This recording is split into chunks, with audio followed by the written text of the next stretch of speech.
In the chaos of World War II, survival often depended on speed and ingenuity as much as brute strength. Soldiers in remote camps, resistance fighters in forests, and even engineers building fortifications faced a common challenge: cutting wood quickly for fires, shelters, and fortifications. Axes, the traditional go-to tool, were heavy, slow to use for certain tasks, and required maintenance that wasn't always possible in the field. Yet historical accounts reveal a clever blade hack that allowed soldiers to cut wood faster, using modified knives and multi-purpose tools rather than relying solely on axes. This forgotten technique is a perfect example of wartime improvisation, and it still offers practical insights for backyard enthusiasts and survivalists today. Axes are excellent for splitting logs and felling trees, but in wartime environments they had limitations. Carrying a full-sized axe added weight to already overburdened packs. Dull edges required constant sharpening, and swinging them repeatedly in confined spaces or rough terrain was exhausting. Soldiers operating in forests, mountain passes, or urban rubble needed a faster, lighter, and more versatile solution. What emerged was a simple but effective idea: modify a smaller blade to act as a specialized woodcutting tool, combining portability with efficiency. The principle was surprisingly straightforward. Soldiers or survivalists would take a standard-issue knife, bayonet, or multi-purpose blade and alter its edge geometry to optimize it for chopping or batoning wood. Instead of a single sharp edge intended for slicing, the blade would be slightly blunted along specific sections, creating a mini splitting wedge. This design allowed the user to drive the blade into logs with controlled force, then pry and split the wood using leverage, rather than swinging a heavy axe repeatedly. In effect, it turned a lightweight knife into a dual-function tool that could slice small branches, batten larger pieces, and even prepare kindling.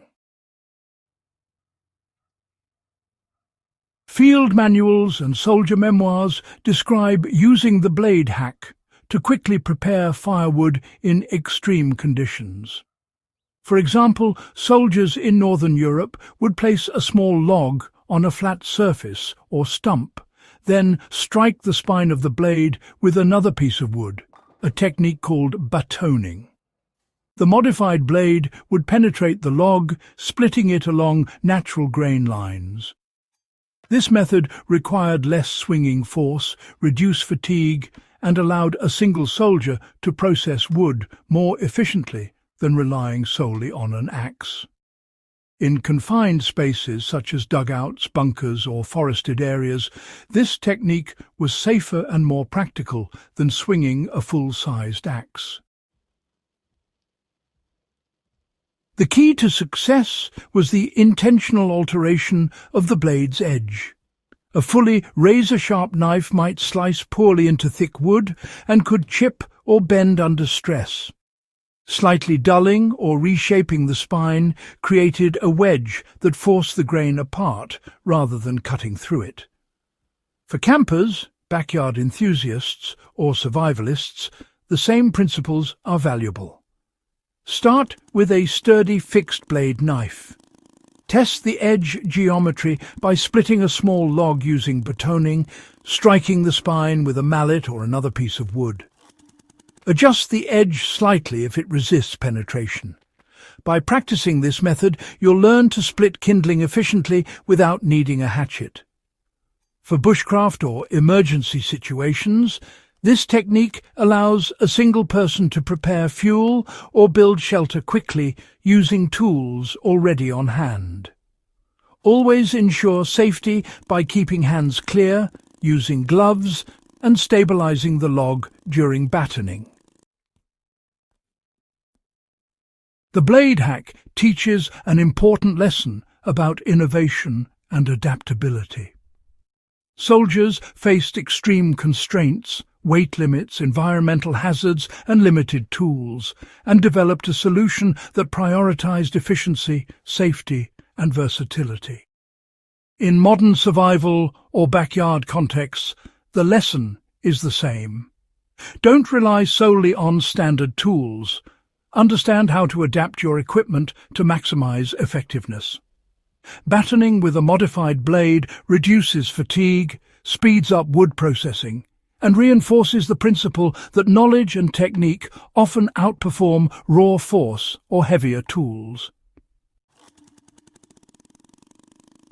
Learning the World War II blade hack encourages hands-on problem-solving. Practicing batoning and blade modification builds confidence in handling tools, teaches respect for material properties like wood grain, and demonstrates how small adjustments can significantly improve outcomes.